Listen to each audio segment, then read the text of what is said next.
Hey guys, my name is RyanCentral and welcome to HitScan. Today we're going to be talking about an Ask Valorant article that came out that went over quite a lot of important, controversial topics, I suppose. Sometimes Ask Valorant's come out and it's repeating what Morello's already said, or maybe something that you might not care particularly about. But this one, Miska, has two big areas that I see a lot of people discussing, and the first one, of course, has to be the operator.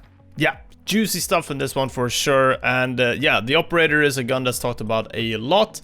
And the question for this Ask Valorant, the absolute first question, is just, what are your thoughts on the opinion that the operator is too OP?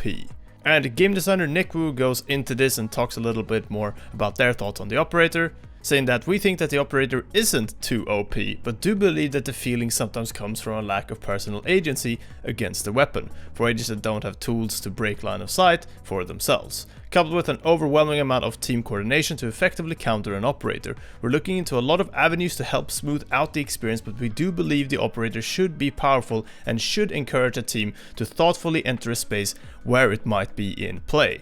To give an anecdote, we've tried iterations of the game where the operator's strengths weren't as sharp as they are today, especially in holding defensive angles. We discovered that without moments where a team was forced to sit down and plan how to play against or around a good operator, a lot of gameplay became then about who could rush faster. So all in all, the operator does serve a purpose, and they kind of want to highlight that the purpose is to not allow for as many just straightforward, no thought put into it at all, rush onto the side type of gameplay. So I feel like that's an interesting explanation and something interesting to highlight there. The operator, like all weapons, maps, agents, etc., is a part of our continuous holistic review of the state of the game, and we'll make changes in the future if we feel it's needed. No changes now doesn't mean no changes ever.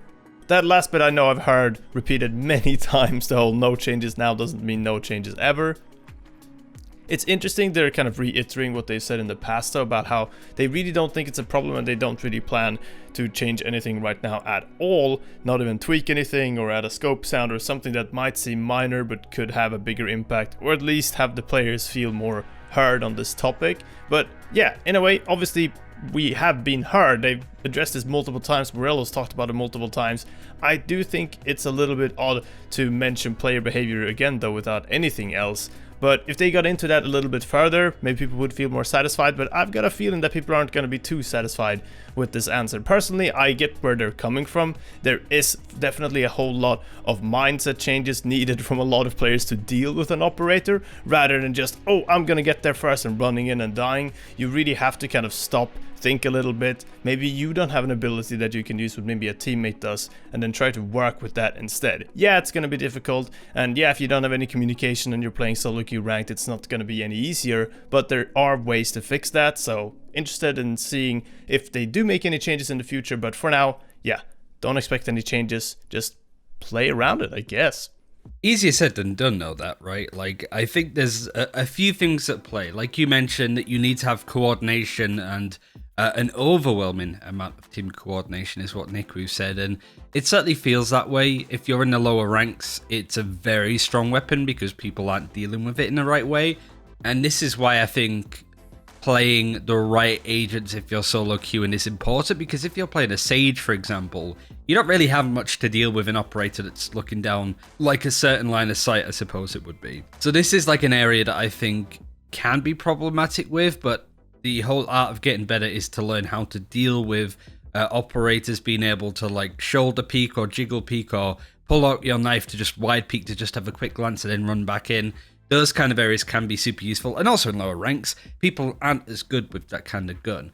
The thing that I'm interested in that isn't mentioned is that relationship with Jet. Like, the Jet operator combination is the problem, I think, and Morello has sort of touted this a couple of times before, where he agrees that the operator isn't necessarily a completely broken, overpowered weapon, but its relationship with certain agents, namely Jet, the way that she can take an aggressive peek, get a kill, and instantly dash out and not be traded, is something that you can't do in Counter-Strike. You will get punished for it. So Jet players being able to get away for free with that is a little bit of a problem, and it's very difficult to deal with that. But I sort of agree with Nick Wu and Morello here that it's not the gun itself, but how that gun goes into the game. It's kind of like Brigitte in Overwatch, right? Where Brigitte on her own wasn't as much of a problem, but how she connected with the other heroes within Overwatch was the reason why she was such a burden, I suppose, for the game.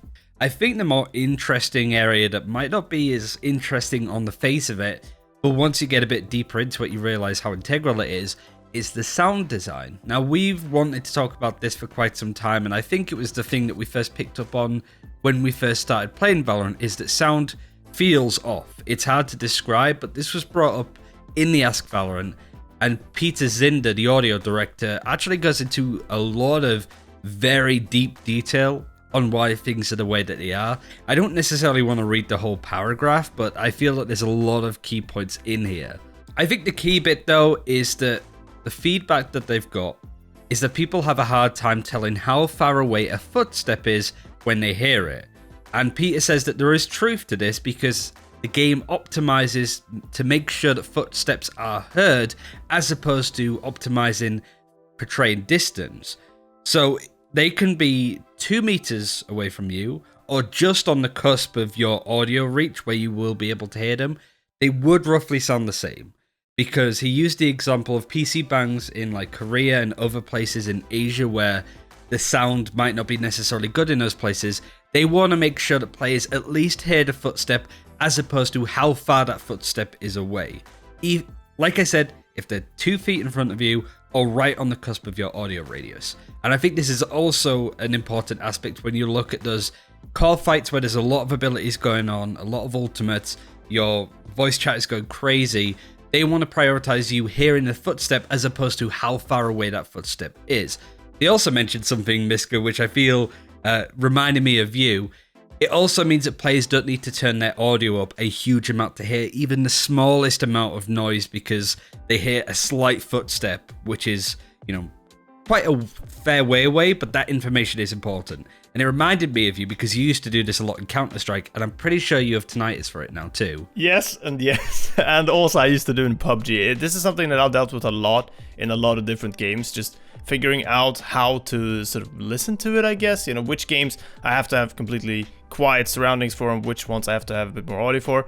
I think I'm one of the few people that I know out of everyone I play Valorant with as well that don't really complain about the audio at all. I've never really understood the audio complaints around Valorant, but I think I'm in the minority there in terms of people that are talking about audio online. However, there's going to be a bit of what's called a confirmation bias there as well, of people that bring up the conversation are going to be the people that have the problem, versus the people that don't have the problem are probably not going to even think about it, right?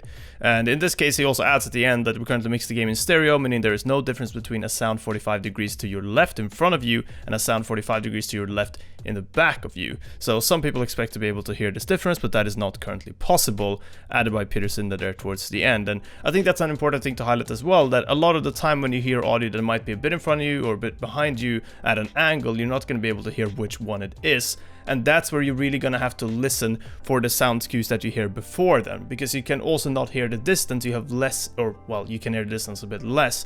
You have just a bit less info to put together where they might be. But if you either like turn up your audio a little bit or figure out if maybe you don't have some headphones that pick up the audio in the most representative way, then yeah, you might be able to give yourself a bit more sound clues there. And I'm not saying to just crank your audio to the loudest so you damage your ears like me, but hey, sometimes it can be useful for sure. Do you prefer it this way then, or would you prefer the Counter-Strike approach? Because this is one of the key differences between the two games. Because Counter-Strike does it off radius and where they are roughly, but this feels like it's more of a quality of life thing almost, and I'm not necessarily sure if I agree with that necessarily. I think this was highlighted worse when Deathmatch came out, and you really got context of what it's like when people are running around like crazy, and you can't locate where they are at all. Yeah, I remember being called a hacker a couple times at Counter-Strike for just picking up on audio cues that are very far away. Because sometimes it's not about the actual play that you pull from it, it's more about, oh, well, there really was no way for him to know that. How did he even guess that, right? And that's the sort of thing where I think there isn't a clear difference between the two games there. I'm quite thankful for the way it works in Valorant sometimes, because I remember in Counter-Strike with certain guns, or if there were too many deagles or something like that shooting at the same time, that my volume would just go out of control and my ears would just bleed on the spot. And there's nothing I could do about it. I would just either have to turn the volume up and down as I was playing to listen for sound cues. And I don't think that's very good either. So all in all, for me, it works, but I can understand why people struggle with not hearing the distance, because that even if you don't have to know exactly how far away someone is, if you hear something really far away, but on your front left, versus really far away on your back left, maybe your back left is turned to a corner and they can't really be out there, right? But in front of you, well, they can be much further away, right? So you can kind of figure out if the map allows for that sound cue you're hearing. Therefore, even though you don't necessarily get more location info in just the volume, you can put 2 and 2 together and kind of get an idea of their position. So I think the way it works in Valorant is alright for me, but if people are having issues with it and thinking it's off, then there's got to be some reason to it. I just wonder where those players come from, you know, which games they've played before. I think that would be really interesting to see. Like, have they played Counter-Strike and PUBG, or have they been playing, I don't know, completely different games like Call of Duty, Fortnite, Overwatch, right? Like, where do they come from, and which types of players tend to bring up this type of issue?